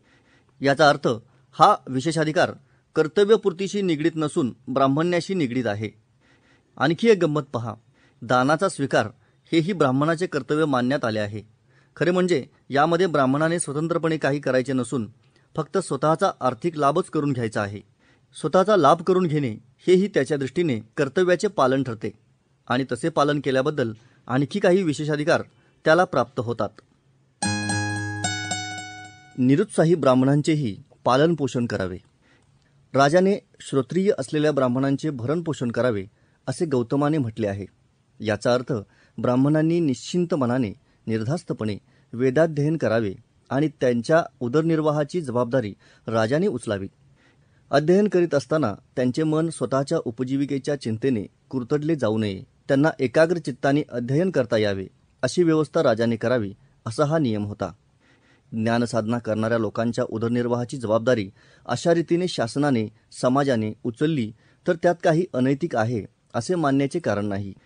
किंबहुना ज्या समाजाला ज्ञानाच्या क्षेत्रात उंच भरारी मारायची असेल त्या समाजाने ज्ञानाच्या रक्षणासाठी व विकासासाठी अशा प्रकारची काही व्यवस्था करणे अपेक्षितच आहे. गौतमाने या नियमाला जोडूनच सांगितलेला पुढचा नियम मात्र धक्कादायक आहे. तो म्हणतो, आणि निरुत्साही ब्राह्मणांचे पालनपोषण करावे. निरुत्साह म्हणजे जीवनासाठी उत्साह करण्यास असमर्थ असे हरदत्ताने म्हटले आहे. मागच्या सूत्रातील ब्राह्मणांपेक्षा या सूत्रातील ब्राह्मण वेगळे आहेत. मागच्या सूत्रातील ब्राह्मण वेदाध्ययन करणारे, कोणत्या ना कोणत्या प्रकारे कष्ट करणारे, कर्तृत्व गाजवणारे असे होते. या सूत्रातील ब्राह्मण हे मात्र निष्क्रिय, आळशी, कर्तृत्व नसलेले, धडपड न करणारे असेच आहेत. आता अशा निरुत्साही व्यक्तींच्या बाबतीत समाजाने, राजाने, शासनाने काय भूमिका घ्यावी असा प्रश्न निर्माण होतो. या बाबतीत एकतर अशा लोकांना कष्ट करायला भाग पाडण्यासाठी काही उपाय योजावेत, हे उत्तम. पण ते शक्य झाले नाही तर माणुसकीचा भाग म्हणून दयाबुद्धीने अशा लोकांच्या उदरनिर्वाहाची व्यवस्था करणे हे योग्यच म्हणावे लागेल.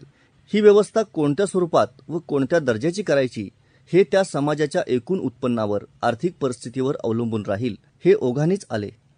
त्याबरोबरच ही व्यवस्था नेमक्या कोणत्या व किती लोकांची करायची याचाही गांभीर्याने विचार करावा लागेल. खरे तर ज्ञानसाधना केलेल्या विद्वानांचे भरणपोषण करावे हे सांगतानाही केवळ वेदाध्ययन करणाऱ्यांचे नव्हे तर संरक्षण, शेती, व्यापार, पशुपालन, सेवा इत्यादी विद्यांचे अध्ययन करणाऱ्यांचेही पालनपोषण करण्याची जबाबदारी गौतमाने राजावर टाकायला हवी होती. पण तसे करायचे म्हणजे ब्राह्मण्याची कक्षा ओलांडून इतर वर्णातील लोकांचे पालनपोषण करण्याची भूमिका घ्यावी लागली असती. गौतमाला ब्राह्मणेतरांच्या पालनपोषणाची काळजी लागलेली नव्हती. म्हणून तर निरुत्साही, आळशी अशा ब्राह्मणांची देखील काळजी घ्यावी असे त्याला वाटले. माणुसकी म्हणून निष्क्रिय लोकांना सांभाळायचेच असेल तर सर्व वर्णातील तशा प्रकारच्या लोकांना का सांभाळायचे नाही? ब्राह्मणांनाच तेवढे का सांभाळायचे? खरे तर ब्राह्मणांसह ब्राह्मणेतरातील उत्साही, कष्ट करणाऱ्या, रात्रंदिवस राबणाऱ्या लोकांना सांभाळण्याची जबाबदारी पार पाडल्यानंतरच निरुत्साही लोकांच्या पालनपोषणाचा प्रश्न उपस्थित करायला हवा होता. पण रात्रीचा दिवस करून देह झिजवणाऱ्या लोकांची उपासमार, आबाळ होत असताना पोटातील पाणी हलू न देता निष्क्रिय राहणाऱ्या ब्राह्मणांचे पालनपोषण करणे हे राजाचे कर्तव्य असल्याचा धर्मादेश गौतमाने दिला आहे. गौतमाच्या तुलनेत आपस्तंभाचा नियम मुद्दाम पाहण्यासारखा आहे. राजाच्या संदर्भात तो म्हणतो, त्याच्या राज्यात कोणाला वस्तूंच्या अभावामुळे भूक, रोग, थंडी वा ऊन यांच्यामुळे कष्ट पडू नयेत. तसेच कोणी एखाद्याला बुद्धिपूर्वक म्हणजेच जाणून बुजून अशा प्रकारचे कष्ट देणार नाही हे राजाने पाहावे. आपस्तंभाचा हा नियम वर्णाच्या आधारे भेदभाव करणारा नाही, प्रजेतील सर्वांची काळजी घेणारा आहे. हे पाहून आपल्याला खूप समाधान वाटते. पण या नियमाच्या पोटातही वर्णाचे विष आहे हे ध्यानात आले की मन विषण्ण झाल्याखेरीज राहत नाही. अशा प्रकारचे नियम ब्राह्मणांसाठीच असतात हे धर्मसूत्रांच्या अध्ययनातील ग्रहित तत्व आहे. सूत्रकार ब्राह्मण व्यक्ती डोळ्यापुढे ठेवूनच असे नियम करतात. त्यांचे विश्व एका दृष्टीने ब्राह्मणांपुरतेच मर्यादित आहे. इतर व्यक्ती त्या विश्वात आल्या तरी त्या ब्राह्मणाचे हित साधण्याचे साधन म्हणून येतात. हरदत्ताने हे काहीसे अस्पष्टपणे सूचित केले आहे. जॉर्ज बोहर यांनी मात्र मूळ संस्कृत वचनातील न कश्चित या संस्कृत शब्दाचे नो ब्राह्मणा असे भाषांतर करून आपस्तंभाच्या मनातील गृहीत तत्व स्पष्टपणे दाखवून दिले आहे. आपस्तंभाचे वचन वाचून प्रथमदर्शनी निर्माण झालेल्या अपेक्षांचा लगेच भंग होतो हेच खरे. तरीही त्याचे विधान गौतमापेक्षा सौम्य आहे असे मात्र म्हटले पाहिजे. शूद्राचे धन हे त्याच्या मालकाचेच. शूद्राने सेवा कर्माद्वारे उष्टे अन्न, जुने पुराणे कपडे वगैरेंची प्राप्ती करावी हे सांगून झाल्यावर शिल्पकर्म करून उदरनिर्वाह करण्याचा आणखी एक मार्ग गौतमाने सांगितला आहे. शिल्पकर्म म्हणजे सुतारकाम, लोहारकाम वगैरे होय. शूद्र ज्याची सेवा करीत असतो त्याचा आणि शूद्राचा परस्पर संबंध सादर करणारा गौतमाचा एक नियम पाहण्यासारखा आहे. तो म्हणतो, शूद्र ज्याची सेवा करीत असतो त्याने तो शूद्र सेवा करण्यास असमर्थ झाल्यावर देखील त्याचे भरणपोषण करावे. गौतमाने हा एक चांगला नियम सांगितला आहे असे म्हटले पाहिजे. आयुष्यभर सेवा करून थकल्यानंतर म्हातारपणी त्याला निराधार करू नये, त्याच्या उदरनिर्वाहाची जबाबदारी उचलावी असा उच्च वर्णातील व्यक्तींना सूत्रकाराने दिलेला हा आदेश माणुसकीच्या दृष्टीने योग्यच म्हटला पाहिजे. अर्थात या आदेशाची मर्यादाही आपण ध्यानात घेतली पाहिजे. शूद्र मनुष्य तरुणपणी अगदी कार्यक्षमतेने सेवा करू शकत असतानाही त्याच्या वाट्याला उष्टे अन्न, जुने पुराणे कपडे आणि फाटक्या तुटक्या चपला येत होत्या. अशा स्थितीत आता म्हातारपणी काम करणे अशक्य झाल्यावर त्याच्या वाट्याला जे काही येईल ते तरुणपणी मिळणाऱ्या गोष्टींपेक्षाही हलके असणार हे उघड आहे. परिस्थिती उलटी झाली तर काय करावे हेही गौतमाने सांगितले आहे. मालकाची परिस्थिती खालावल्यामुळे आपला उदरनिर्वाह करण्यास तो असमर्थ झाला तर शूद्राने शिल्पकर्म वगैरेंच्याद्वारे संपत्ती मिळवून मालकाचे भरणपोषण करावे असे गौतम म्हणतो. स्थूलमानाने गौतमाचा हा नियमही योग्यच म्हटला पाहिजे. पण या नियमाचे समर्थन करण्यासाठी त्याने केलेले यानंतरचे विधान मात्र योग्य नाही. तो म्हणतो, शूद्राने केलेला संपत्तीचा साठा मालकासाठी असतो. शूद्राला संपत्तीचा अधिकार नसतो. त्याने मालकाच्या सेवेखेरीज अन्य मार्गाने स्वतंत्रपणे मिळवलेले धन देखील त्याचे स्वतःचे नसून त्याच्या मालकाचे असते हे गौतमाने यातून सूचित केले आहे. ब्राह्मणांचा पैसा इतरांकडे जाऊ नये. श्रोत्रियाकडून कर घेऊ नये. श्रोत्रियाकडून कर घेऊ नये असे आपस्तंभ आणि वसिष्ठ या दोघांनीही अगदी निस्संदिग्ध शब्दात सांगितले आहे. राजाने श्रोत्रियाचे भरणपोषण करावे हा नियम सांगून झाल्यावर राजाने आधीच करमुक्त केलेल्या ब्राह्मणांचे भरणपोषण करावे हा नियम गौतमाने सांगितला आहे. याचा अर्थ गौतमानेही ब्राह्मणांवर कर असू नये असेच सांगितले आहे. अगदी जिझिया करही ब्राह्मणांना माफ होता. मग वैदिक राजांच्या राजवटीत ते करमुक्त असतील यात काही शंका नाही. दान फक्त ब्राह्मणांनाच. ब्राह्मणाच्या षटकर्मामध्ये दान घेण्याप्रमाणेच दान देणे हेही एक कर्म आहे. पण दान ब्राह्मणांनाच द्यायचे असते हे ध्यानात घेता ब्राह्मणाने दान दिले तरी तो पैसा ब्राह्मणांमध्येच फिरत राहणार, अब्राह्मणांकडे जाणार नाही. तीच स्थिती अध्ययनाचीही. ब्राह्मणाने अध्यापनाप्रमाणे गुरुकडे अध्ययनही करायचे असते. पण त्याने गुरु ब्राह्मणच करायचा असल्यामुळे गुरुदक्षिणेच्या रूपाने त्याच्याकडून दिले जाणारे धनही ब्राह्मणांमध्येच फिरत राहणार. ब्राह्मणाच्या दृष्टीने याजनाप्रमाणेच यजन हेही एक कर्म आहे आणि त्यासाठी त्याला खर्च करणे अपरिहार्य असते. पण तेथेही ऋत्विज वगैरे प्रमुख व्यक्ती ब्राह्मणच असल्यामुळे त्यांना दिली जाणारी दक्षिणा ही पुन्हा ब्राह्मणांमध्येच जाणार हे स्पष्ट आहे.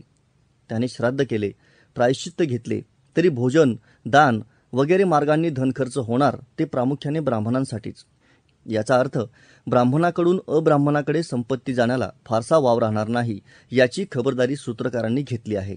विशेष म्हणजे गुरुदक्षिणा देणे, यज्ञ करणे इत्यादींसाठी ब्राह्मणाने याचना करून धन मिळवावे आणि लग्न, यज्ञ इत्यादींसाठी शूद्राकडून तर ते लुबाडूनही घ्यावे या अर्थाचे सूत्रकारांचे नियम आहेतच. याचा अर्थ या प्रकारात ब्राह्मणाकडून ब्राह्मणाकडे जाणारा पैसा देखील काही वेळा हा असा याचना, लूट वगैरे मार्गांनी मिळवलेला असतो. ब्राह्मणाला व्याज सर्वात कमी. सूत्रकारांनी सावकारीचा वारंवार धिक्कार केला आहे. काही वेळा तर व्याजाने पैसे देण्याचा व्यवहार हा ब्रह्महत्येपेक्षाही निंद्य मानला आहे. व्याजाने पैसे देण्याचे पाप आणि भ्रूणहत्येचे म्हणजेच गर्भपाताचे वा ब्रह्महत्येचे पाप यांना तराजूत तोलले असता भ्रूणहत्या करणाऱ्याचे पारडे वर गेले आणि व्याज घेणाऱ्याचे पारडे खाली आले असे बौधायनाने म्हटले आहे. विशेषतः ब्राह्मणाने व क्षत्रियाने व्याजबट्ट्याचा व्यवसाय करू नये असे धर्मसूत्रांनी आग्रहाने सांगितले आहे. ब्राह्मणाने हा व्यवसाय स्वतः न करता इतरांकडून करवून घेतला तर चालेल अशी परवानगी गौतमाने दिली आहे. ब्राह्मणाला आपदधर्म म्हणून हा व्यवसाय करण्याची परवानगी धर्मसूत्रांकडून मिळू शकते ही गोष्ट निराळी. वैश्याला मात्र शेती, पशुपालन वगैरेंच्या बरोबरीने सावकारी हा धर्मप्राप्त व्यवसाय म्हणून सांगण्यात आला आहे. सावकाराने कर्जाच्या मुद्दलावर किती व्याज घ्यावे याविषयीचे अनेक नियम सूत्रकारांनी सांगितले आहेत. त्यापैकी वसिष्ठाने सांगितलेला एक नियम वर्णाच्या आधाराने व्याजाच्या दरात विषमता करावी असे सांगणारा आहे. तो म्हणतो, वर्णांकडून दरमहा क्रमशः 2, 3, 4 व 5% व्याज घ्यावे असे धर्मशास्त्रांचे मत आहे. या नियमानुसार ब्राह्मणाकडून वार्षिक 24% आणि शूद्राकडून वार्षिक 60% व्याज घ्यावे असे ठरते. आर्थिकदृष्ट्या सर्वात दुर्बल असलेल्या समाज घटकाकडून 60% इतक्या जबरदस्त दराने व्याज घेणे हे अनैतिक तर आहेच, पण व्याजदराच्या बाबतीत केलेला पक्षपातही कमालीचा धक्कादायक आहे यात शंका नाही. चोरीबद्दल ब्राह्मणाला सर्वात अधिक दंड. चोरी करणाऱ्याला कोणत्या शिक्षा द्याव्यात याचे बरेच विवेचन सूत्रकारांनी केले आहे. सूत्रकार बहुतांश ठिकाणी ब्राह्मणाला सर्वाधिक झुकते माप देणारे नियम करतात हे खरे असले तरी या बाबतीत मात्र त्यांनी ब्राह्मणाला सर्वाधिक कठोर दंड सांगितला आहे. वैदिक व्यवस्थेमधील हा एक महत्त्वाचा अपवाद म्हणायला हवा. चोरी केल्याबद्दल शूद्राकडून 8 पट, क्षत्रियाकडून 16 पट, वैश्याकडून 32 पट आणि ब्राह्मणाकडून 64 पट दंड घ्यावा असे गौतमाने म्हटले आहे. नियमाचे उल्लंघन करणाऱ्यांमध्ये ज्याच्याकडे अधिक ज्ञान त्याला अधिक दंड अशी व्यवस्था केल्याचे गौतमाचे म्हणणे आहे. अशा प्रकारचा नियम केल्याबद्दल गौतमाला जे काही श्रेय देणे योग्य असेल ते जरूर दिले पाहिजे, पण ते श्रेय दिल्यानंतर या नियमाच्या ज्या मर्यादा आहेत त्याही न चुकता ध्यानात घेतल्या पाहिजेत. ब्राह्मणाला जसा शारीरिक दंड द्यायचा नाही तसा आर्थिक दंडही देता कामा नये. हा गौतमाने सांगितलेला व्यापक नियम येथे ब्राह्मणाकडून दंडाची प्रत्यक्ष वसुली करण्याच्या आड येतो.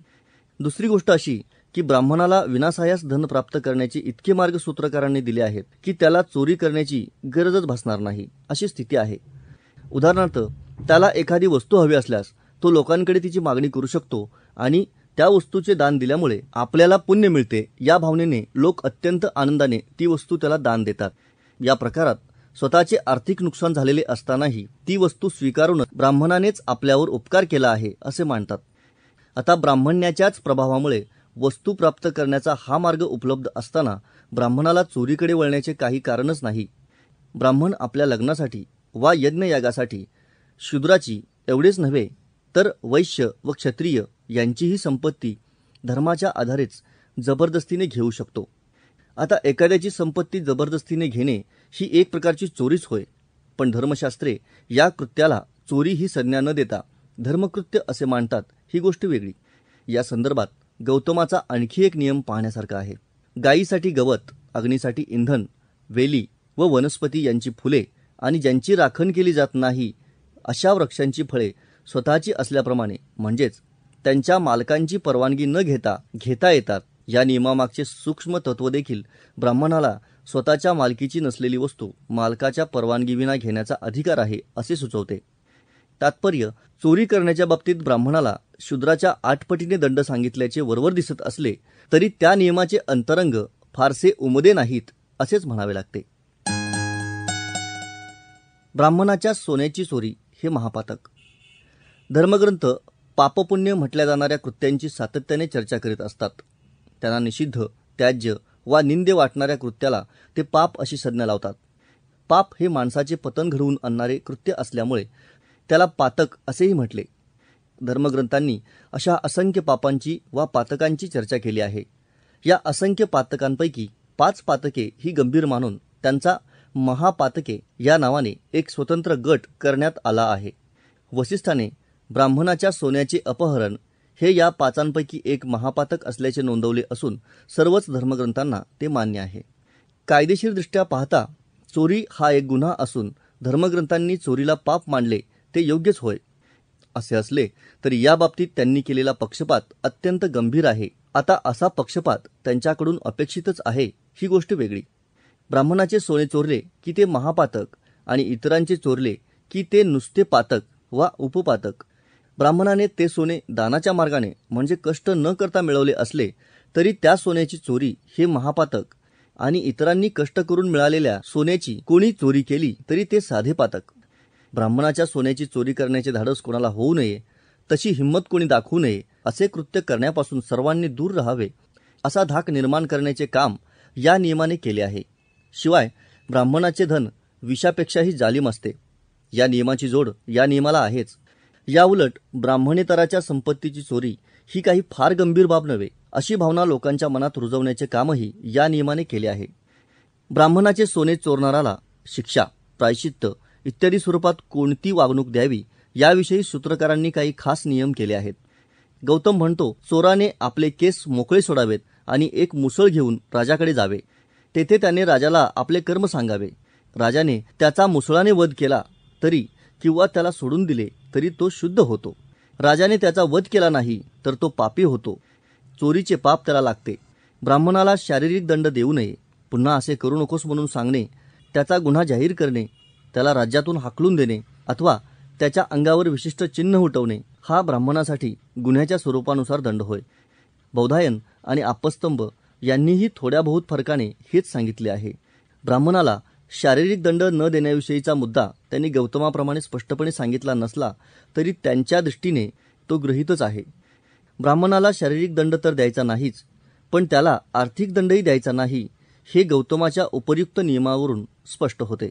या बाबतीत वसिष्ठ म्हणतो, ब्राह्मणाचे सोने चोरले असता चोराने केस मोकळे सोडून व ते विखरून राजाकडे धावत जावे. मी चोर आहे, आपण मला शिक्षा द्या असे त्याने त्याला म्हणावे. राजाने त्याला उंबराच्या झाडापासून बनवलेले हत्यार द्यावे. चोराने त्या हत्याराने स्वतःचा वध करावा.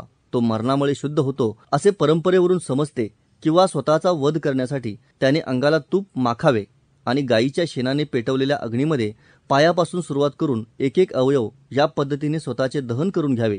तो मरणामुळे शुद्ध होतो असे परंपरेवरून समजते.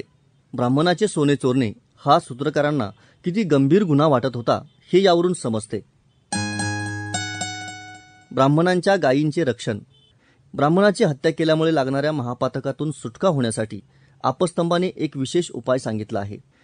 ज्याने ब्राह्मणाची हत्या केलेली असेल त्याने गावाबाहेर आजीपतावर एक झोपडी बांधून राहावे. चोर ज्या मार्गाने गावात शिरून गायी वगैरे पळवून नेतात तो आजीपत होय.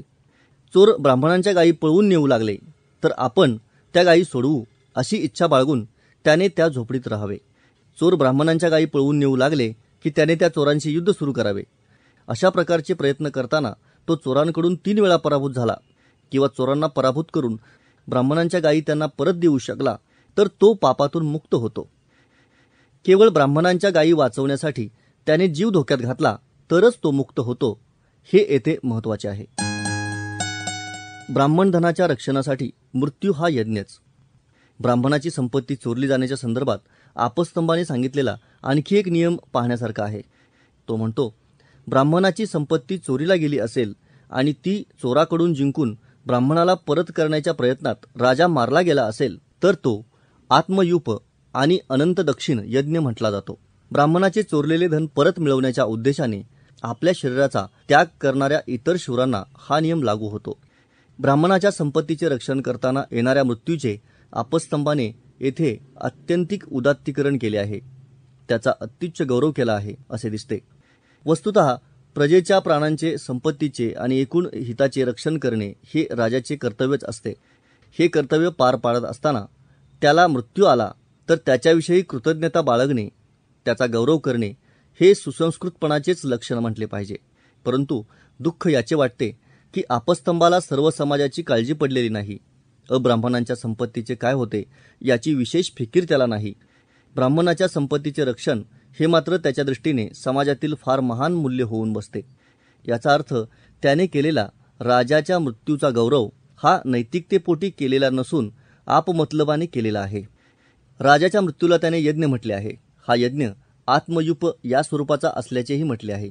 यज्ञात बळी दिला जाणारा पशु ज्या खांबाला बांधला जातो त्या खांबाला यूप म्हटले जाते.